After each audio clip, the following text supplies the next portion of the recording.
पाएंगे क्योंकि ये जो बॉक्स है वो नीचे से ही लिया गया है, ये हमको मिल ही जाएगा। अध्याय नंबर 7। जड़ क्रिया का अंतिम परिणाम चैतन्य, चैतन्य का अंतिम विलास अर्थात जागृति ज्ञानानुभूति ही है। ये स्पष्ट है, अभी हमने पूरा कर लिया। परिणाम ही जड़ प्रकृति में उत्पत्ति, स्थिति एवं प्रलय के रूप में परिलक्षित है।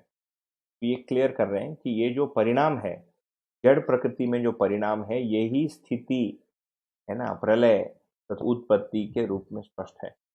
तो ये जो परिवर्तन या परिणाम हो रहा है, ये जड़ प्रकृति में हो रहा है, चैतन्य इसको करा नहीं रहा है। ये भी एक इम्पॉर्टेंट पॉइंट है कि दर्शनों में हम देखते हैं कि वहाँ पर स्थिति और प्रलय और की बात है, कई उस वो जो है भ्रम करवा रहा है या ईश्वर से हो रहा है, ऐसा सुनने में आता है। विचारधारा दर्शन कोई भी हम कहें दूसरे, फिर ये भी सुनने में आता है कि ये जो चैतन्य है, चैतन्य के पूरे या चैतन्य के किसी संकल्प के कारण ये चीजें हो रही है, ये ईश्वर में किसी संकल्प के कारण ये हो रही, ये तीनों ही या सभी पॉसिबिलिटीज इस नहीं है। मध्य दर्शन के अनुसार परिणाम जो जड़ प्रकृति में जो परिणाम हो रहा है ना, वो उसी में हो रहा है। There is no external cause.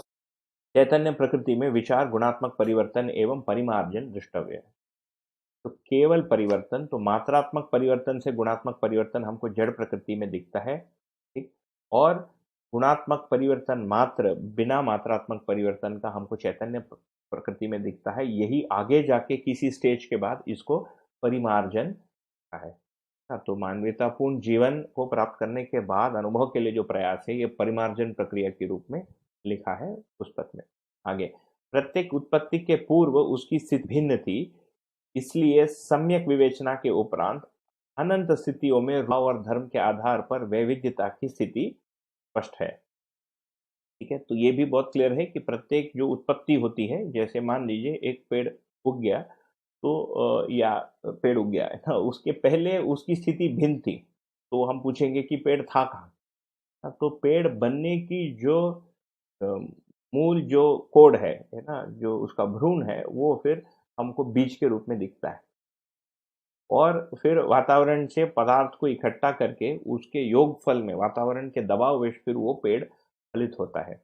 इसलिए सम्यक सम्यक विवेचना का मतलब सही विवेचना, अधिमूल्यन, निर्मूल्यन और अवमूल्यन से मुक्त विवेचना के उपरांत अनंत स्थितियों में, जितनी भी स्थितियां इस ब्रह्मांड में है, अनंत ब्रह्मांडों में रूप, गुण, स्वभाव और धर्म के आधार पर वैविध्यता की स्थिति स्पष्ट है। तो ये कह रहे हैं कि ये स्थिति, लय है ना, और उत्पत्ति में रूप, गुण, स्वभाव, धर्म हमको अनंत स्थितियों में सम्यक विवेचना पूर्वक प्राप्त होता है। विवेचनाधिकार ज्ञान अवस्था में सिद्ध हुआ है। तो ये जो विवेचना का जो अधिकार है, ये जीव अवस्था तथा पदार्थ अवस्था और ईश्वर में भी नहीं है, ईश्वर नामक वस्तु या उस वास्तविकता में नहीं है। विवेचना स्थिति सत्य, वस्तुगत सत्य, वस्तु स्थिति सत्य के रूप में है। तो किस वस्तु को विवेचना कह रहे हैं?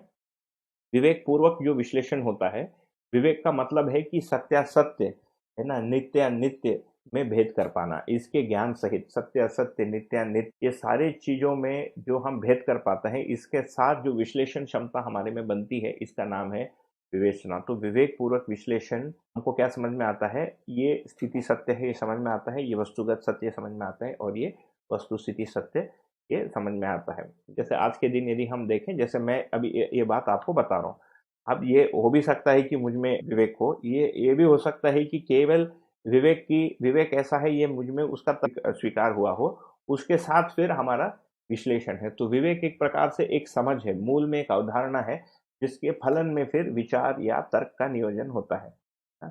तो जब विवेक जो है ये सच्चाई के स्वरूप या यथार्थ के स्वरूप में होता है, तब उसको विवेक कहेंगे, उसके पहले वो मान्यता है। तो किसी भी मान्यता के अंतर्गत कोई विश्लेषण होता है, तो यहाँ पर यथार्थ मान्यता, यथार्थ दर्शन के साथ जो विवेचना होता है, विश्लेषण होता है, उसका नाम है विवेचना।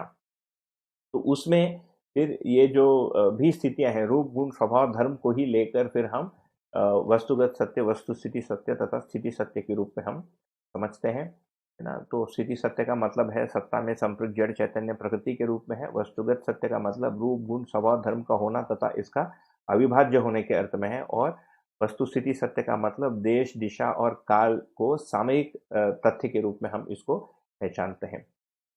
फिर कहते हैं विवेक गुण स्वभाव और धर्म में से के लिए ही है ना, और किसी वस्तु का विवेचना फिर हो नहीं सकता। ये भी एक बड़ा ये है, क्योंकि परंपरागत विधाओं में विवेकोदय है ना। फिर एक पुस्तक मैंने बहुत पहले पढ़ी थी, 10-12 वर्ष पहले, विवेक चूड़ामणि बोल के, डोमिनेशन, कि हम सत्यासत्य में भेद कैसे कर पाए। मुझे लगता है कि इस अनुभव दर्शन में जो लिखा है और विवेक चूड़ामणि पुस्तक में जो भिन्नता है, सही क्या है गलत क्या है वो तो हर साधक हर अनुभवकर्ता तय करेगा। इसमें भेद है ये तो हमको काफी स्पष्ट रूप में दिखता है। कई जगह भाषा, तर्क और किन्हीं चीजों में समानता भी दिखती है, कई जगह भेद भी दिखता है, कई जगह बिल्कुल ही विपरीत स्टेटमेंट भी दिखते हैं। ये दूरी हमको इन 4-5 लाइन से हमको समझ में आता है। तो विवेचनाधिकार यहाँ पर रूप गुण स्वभाव धर्म के अंतर्गत ही है, ये हमको इस रूप से समझ में आता है। उत्पत्ति, हम रूप गुण स्वभाव धर्म क्या है इसकी डिटेल में भी नहीं जाएंगे, वो आगे आप किसी बुक में देख लेना। उत्पत्ति, स्थिति और प्रलय की गणना एवं रासायनिक परिणाम व परिवर्तन की सीमांतवर्ती है, जो मरणशील है, अर्थात अग्रिम परिणाम भावी है। ठीक है, तो जो भी उत्पत्ति, स्थिति और जो भी गिनती करते हैं, ये केवल जगत तक ही सीमित है। हाँ, और इसका जो अंतिम परिणाम है वो क्या है, वो परिवर्तन के रूप में ही है। तो ये मरणशील है किस अर्थ में कह रहे हैं, उसका स्वरूप में परिवर्तन हो जाना।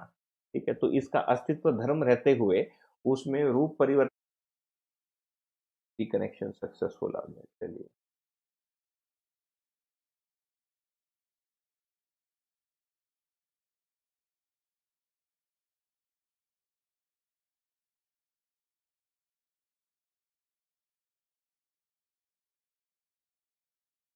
हम कहाँ पर थे? विवेक है, हाँ ठीक है, 5 मिनट। ये पाठक जी, पूर्णिमा वाजपेयी दीदी, घाटा जी, फाल्गुनी दीदी, सीमा यादव जी, आप सभी के कुछ भी एक भी वो नहीं आया कमेंट। यहाँ बंद हो जाता तो कमेंट भी गोल गोल घूम जाता है, कुछ कर नहीं सकते। ठीक है, आगे बढ़ते हैं। हमारे पास ये तो बता रहे हो गया टाइम, रोक ही लेते हैं जब इतना हो।